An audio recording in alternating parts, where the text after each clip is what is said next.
بسم اللہ الرحمن الرحیم. ڈیئر اسٹوڈنٹس، السلام علیکم. جیسے کہ آپ جانتے ہیں کہ ہم موضوعاتی مطالعہ سے فرسٹ فال شروع کریں گے. آپ لوگ پہلے 4 چیپٹرز پڑھ چکے ہیں 9 کلاس میں. اب آپ 10 کلاس میں سٹارٹ کریں گے. تو طہارت و جسمانی صفائی سے. جسمانی صفائی تو جسم کی صفائی ہوتی ہے نا، لیکن طہارت کے جو لفظی معنی ہیں وہ پاکیزگی کے ہیں. پاکیزگی مطلب روح سے تعلق رکھتی ہے. آپ کی روح کا پاک ہونا طہارت کہلاتا ہے، اور جسمانی صفائی آپ کے جسم کا پاک ہونا صفائی کہلاتا ہے. آج ان دونوں ٹاپکس کو لے کر ہم ان کا اسلام میں یا ہماری زندگی میں کیا رول ہے وہ پڑھیں گے. اسلام ایک مکمل ضابطہ حیات اور دین فطرت ہے. اللہ تعالیٰ نے اپنے اس دین میں تمام انسانوں، خاص طور پر مسلمانوں کو تمام چھوٹی اور بڑی باتوں سے قرآن و حدیث کے ذریعے آگاہ کر دیا، اور نبی کریم صلی اللہ علیہ وسلم کو آخری نبی بنا کر اپنے دین کو عملی طور پر سمجھا دیا تاکہ ہر چیز واضح ہو جائے. چنانچہ طہارت اور پاکیزگی کے بنیادی اصول بتا کر صرف ایک آیت قرآنی اور ایک حدیث پر اکتفا کیا جاتا ہے. یعنی کہ ہم لوگ قرآن پاک کی ایک آیت اور نبی پاک صلی اللہ علیہ وسلم کی ایک حدیث سے اپنے اس دین کے اس حصے، یعنی کہ جیسے کہ ہم لوگ یہ سمجھتے ہیں یا یہ ہم لوگوں کو معلوم ہے کہ صفائی نصف ایمان ہے، یعنی کہ ہمارا آدھا ایمان صفائی سے ہوتا ہے. تو اس کے حساب سے اللہ تعالیٰ کا ارشاد ربانی ہے. سورۃ المدثر کی آیت نمبر 4 اور 5 ہے، جس کا معنی ہے اپنے کپڑوں کو پاک رکھ اور ناپاکی سے دور رہ. جبکہ نبی پاک صلی اللہ علیہ وسلم کا ارشاد فرمان تعالیٰ ہے طہارت و پاکیزگی ایمان کا حصہ ہے. ان دونوں کی عربک میں نے اس وجہ سے نہیں پڑھی بیٹا کیونکہ یہ باوضو ہو کر پڑھنی پڑتی ہیں. باوضو ہو کر ہم قرآنی آیات کو پڑھ سکتے ہیں، لیکن ان کا ترجمہ جو ہے وہ ہم ویسے بھی پڑھ سکتے ہیں.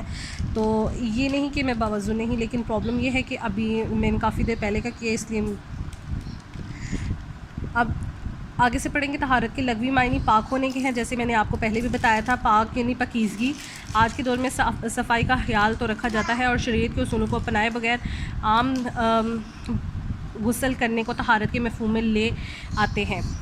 شریعت کے جو اصول ہیں ان کو ہم اپناتے نہیں ہیں، اور ہم لوگ اپنے جب بات لینے کے لیے جاتے ہیں، یعنی کہ غسل کے لیے جاتے ہیں، تو ہم لوگ سمجھتے ہیں کہ ہم لوگوں کی اسی میں صفائی ہو گئی ہے، جبکہ وہ شریعت کے اصولوں کے عین مطابق نہیں ہے.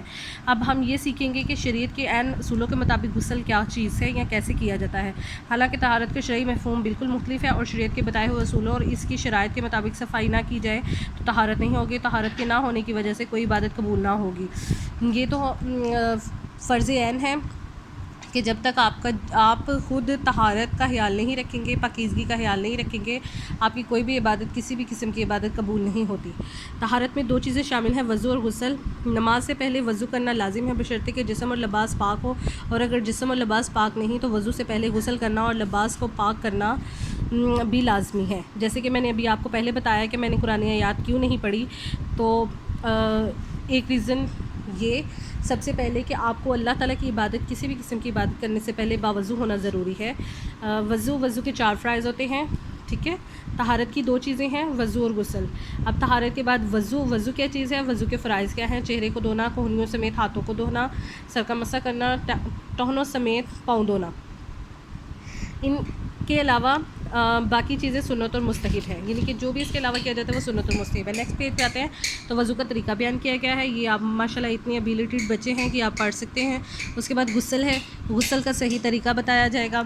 اب میں اس ساری سٹوری کو، کیونکہ ہم لوگ کلاسز میں ہوتے ہیں، اپنا فیس ٹو فیس ہوتے تو میں آپ کو ساری سٹوری ڈیٹیل میں بتاتی. یہ پوری کی پوری کہانی جو ہے غسل، طہارت، پاکیزگی، ہر چیز کو الگ الگ حوالے سے، الگ الگ علماء کرام کے سامنے رکھتے ہوئے آپ کو میں بالکل اس کو ایکسپلین میں بتاتی، لیکن میرے پاس ٹائم نہیں ہے، اور ظاہر بات ہے آن لائن کلاسز میں اتنا آپ کے پاس بھی نہیں ہے. سو ہم کویسچنس کی طرف آئیں گے. قرآن و حدیث کی روشنی میں طہارت پر ایک مختصر نوٹ لکھیں. تو قرآن و حدیث کی روشنی میں آپ کے طہارت کا فرسٹ کویسچن یہاں سے لے کر اس کا آنسر یہاں تک ہے. آپ پھر سے نوٹ کر لیں، فرسٹ لائن سے لے کر آپ کے آنسر یہاں تک ہے جو آپ کا فرسٹ کویسچن ہے، کیونکہ اس نے قرآن و حدیث کی روشنی میں پوچھا. دین وضو کا طریقہ بیان کریں، ٹھیک ہے.